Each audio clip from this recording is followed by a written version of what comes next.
KGF chapter 3 की शुरुआत होती है रमिका सेन के पीएम ऑफिस से।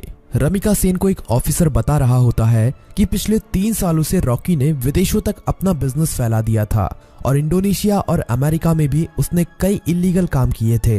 इसीलिए इंडोनेशिया और अमेरिका की सिक्योरिटी फोर्स भी रॉकी को पकड़ना चाहती थी, पर अब रॉकी मर चुका है। पर इंडोनेशिया और अमेरिका में रॉकी के इलीगल काम अभी भी चल रहे हैं। रमिका सेन कहती है तो इंडोनेशिया और अमेरिका की गवर्नमेंट को उसके खिलाफ एक्शन लेना चाहिए। तभी वो ऑफिसर बताता है कि गवर्नमेंट ऐसा नहीं कर सकती, क्योंकि रॉकी ने 1979 से 1981 तक इन 3 सालों के अंदर ही अपने सोने के बिजनेस को काफी बड़ा कर लिया था। विदेशों में भी हजारों लाखों लोग उसके लिए काम करते हैं और खुद गवर्नमेंट के लोग भी उसके साथ मिले हुए हैं। इसीलिए गवर्नमेंट चाहकर भी उसके खिलाफ एक्शन नहीं ले सकती। फिल्म की कहानी अब फ्लैशबैक में जाती है और हमें रॉकी के जीवन के उन्हीं 3 सालों के बारे में पता चलता है, जिसमें उसने अपने साम्राज्य को विदेशों तक फैला दिया था।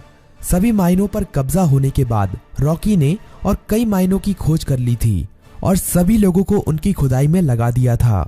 रॉकी ने उन सभी माइनों से तेजी से सोना निकाला और इकट्ठा करता गया और बाहर के बड़े बड़े देशों में एक्सपोर्ट करने लगा। रॉकी को विदेशों से काफी बड़े बड़े ऑर्डर आने लगे, जिनको पूरा करने के लिए उसने खुदाई को और तेज करवा दिया था।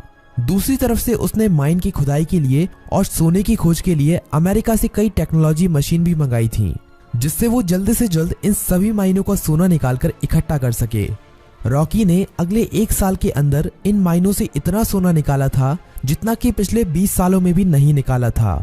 दूसरी तरफ रॉकी ने अपने इलाके को एक इंडस्ट्रियल एरिया बना लिया था और माइन में काम करने वाले लोगों के लिए उसने अच्छे घर, स्कूल, कॉलेज, अस्पताल सब कुछ बना दिए थे। इसीलिए खुदाई करने वाले लोग उसे काफी पसंद करते थे और उसके लिए अपनी जान देने के लिए भी तैयार थे। धीरे धीरे करके रॉकी का साम्राज्य बड़ा ही होता जा रहा था। विदेशों में सोने का एक्सपोर्ट करते करते रॉकी की जान पहचान भी विदेशों की सरकार से भी हो गई और सरकारों के कई लोग रॉकी के साथ मिल गए। रॉकी कई बार इंडोनेशिया और अमेरिका में भी गया था। वहां पर भी उसने अपने सोने के साम्राज्य को काफी बड़ा कर लिया था। इस साम्राज्य को फैलाने में सरकार के कई लोगों ने उसकी मदद की थी और रॉकी ने एक गैंग अपनी इंडोनेशिया में और एक अमेरिका में भी खड़ी कर ली थी और रॉकी ने इन गैंग के लिए अपना एक लीडर भी बना लिया था और रॉकी उन सभी का राजा बन गया था। इस तरह से रॉकी ने अपने साम्राज्य को विदेशों तक फैला दिया था। अब कहानी फ्लैशबैक से बाहर आती है और हमें दिखाया जाता है कि जब रमिका सेन ने भारत में रॉकी के साम्राज्य को खत्म कर दिया था और रॉकी अपना सारा सोना लेकर समुद्र के बीच में चला गया था, वहां पर रॉकी ने इंडियन नेवी को खुद मैसेज करके उसे मारने के लिए कहा था। तब इंडियन नेवी ने रॉकी के शिप पर मिसाइल छोड़कर रॉकी को मार दिया था, पर रॉकी वहां पर मरा नहीं था। रॉकी का सारा सोना उसी समुद्र की गहराइयों में उसी जहाज में दफन है और रॉकी को अमेरिका के सबमरीन ने बचा लिया था।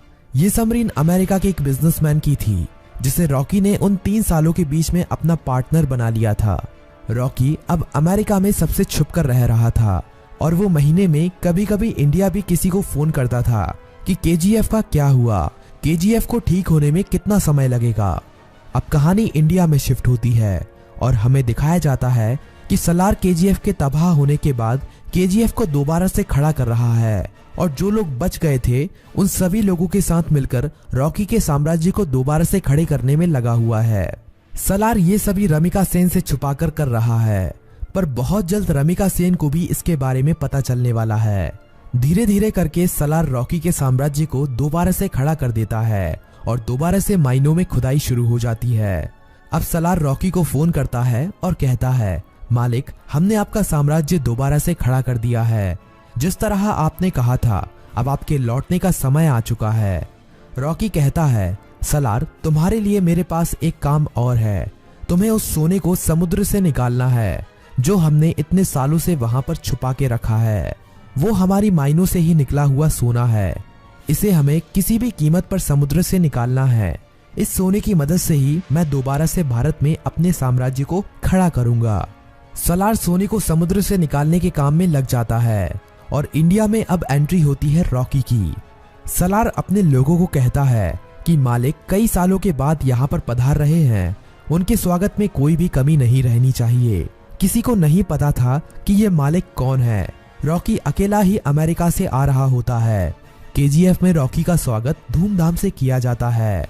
सभी लोग रॉकी को देखकर हैरान थे क्योंकि उन्हें लग रहा था कि रॉकी मर चुका है, लेकिन रॉकी तो अभी जिंदा है।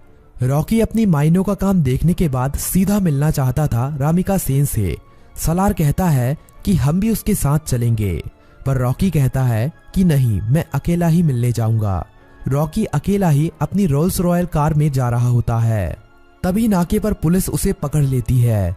पुलिस वाले जानते नहीं हैं कि वो रॉकी है। वो रॉकी के पास लाइसेंस ना होने की वजह से और ओवर स्पीडिंग होने की वजह से थाने ले जाती है। वहां पर रॉकी कुछ नहीं बोलता, बस अपने आदमियों को फोन कर देता है। थाने में बड़ा ऑफिसर आता है और रॉकी से चिल्लाकर बात करने लगता है।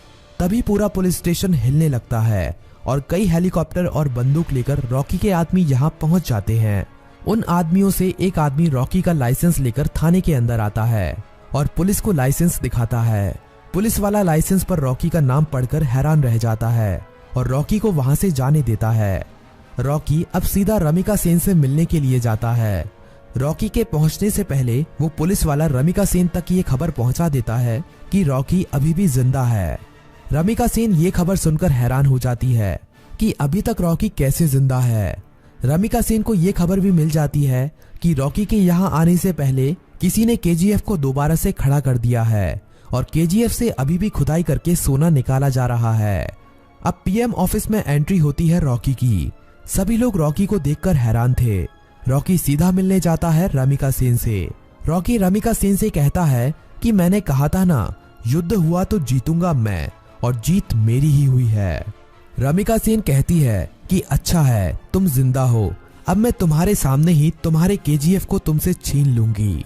रॉकी कहता है कि उसकी नौबत ही नहीं आएगी। रमिका सेन रॉकी की इस बात को समझ नहीं पाती। तभी रॉकी वहां से चला जाता है। अगले कुछ ही दिनों में रॉकी रमिका सेन की सरकार गिरा देता है और सरकार में अपनी पार्टी को जिताकर अपने आदमी को प्रधानमंत्री बना देता है। रॉकी अब दोबारा रमिका सेन को फोन करता है और कहता है कि अब क्या करोगे, अब तो तुम्हारी सरकार भी नहीं रही। रमिका सेन कहती है कि अब मेरी जिंदगी का एक ही मकसद है, तुम्हारी मौत।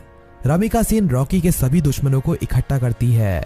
रमिका सेन इनायत खली से भी हाथ मिला लेती है और जितने भी रॉकी के देश विदेश में दुश्मन थे सभी को इकट्ठा करके रॉकी को मारने का प्लान बनाती है। रॉकी को मार पाना आसान नहीं था। रॉकी जितना अकेला खतरनाक था उससे ज्यादा खतरनाक उसके गैंग के लोग थे। रमिका सेन को इंडोनेशिया और अमेरिका की गवर्नमेंट से भी सपोर्ट मिलता है, लेकिन रॉकी जानता था कि रमिका सेन उसके केजीएफ को तबाह करने में अपना पूरा जी जान लगा देगी। रमिका सेन जानती थी कि रॉकी को उसके केजीएफ में घुसकर मार पाना अब काफी ज्यादा मुश्किल हो गया है, क्योंकि अब रॉकी ने अपने केजीएफ में मिसाइलों को रोकने के लिए अपने केजीएफ के चारों तरफ रडार सिस्टम और काउंटर मिसाइल रख दी हैं। अब अगर कोई भी उसके केजीएफ के अंदर घुसने की कोशिश करेगा तो वो मारा जाएगा।